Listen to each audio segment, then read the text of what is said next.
Hi guys, magandang hapon. It's rainy day. Kahit maulan, lalabas pa rin tayo. Lalabas ako at bibili ako ng panghapunan. Marindoke lang naman yung bibili natin. Tara, samahan nyo ako. Habang naglalakad ako dito, hindi naman masyadong malakas yung ulan. Sakto lang. Ayan, basang-basa. Sabi nga daw ng Pag-asa, isang linggo na daw tong ulan na to. Buti na lang talaga umuulan. Kasi pag hindi pa umulan, hindi talaga ako maliligo. Joke lang ha. Naliligo naman talaga ako araw kahit walang pasok. Ayan, pagdating ko nga dito sa may highway, lalong lumakas yung ulan. Kasi malayo-layo din yung pupuntahan ko. Kung bibilihan ko ng manok. Kung ganito araw-araw nag-uulan, nakakatamad ng pumasok sa trabaho. Mas gustuin ko na lang matulog, magkape, maglaro. Tayo, nakarating na nga ako dito sa may Marindoque na lechon manok. Dito nga pala ako lagi nabili kasi masarap yung manok na dito. Juicy na, masarap pa. Yung pwesto pala nila nasa highway lang. Malapit lang din to sa may Mondinese. At ayun, nandito na din ako sa bahay. Muntikan na akong mabasa.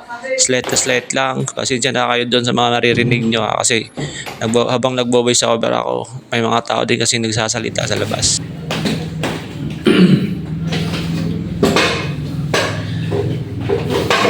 At ayun guys, nakauwi na ako dito sa bahay. Sobrang ulan, grabe. Muntikan na akong mabasa. Sa baba lang naman. Mamaya na akong bihis. Ito nga pala yung binili ko. Ano ba ko? Yan. Marindoque yan. Na lechon manok. Ito naman yung sausawan ko.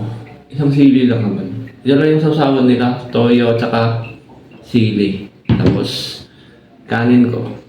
Yan. Ay, i-rate natin to ngayon kung gaano kasarap. Actually, dapat kinakain natin ngayon na maulan. Dapat yung may sabaw, no? Pero wala eh. Ito lang yung gusto kong ulamin ngayon. Tapos, tinatamad din ako magluto. Tara. Pisa natin dito sa drumstick. Ano? Sarap. Mainit pa. Balat agad unahin natin.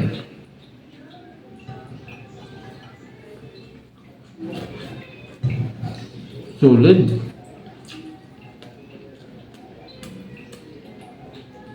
Yung lasa niya kasi matamis.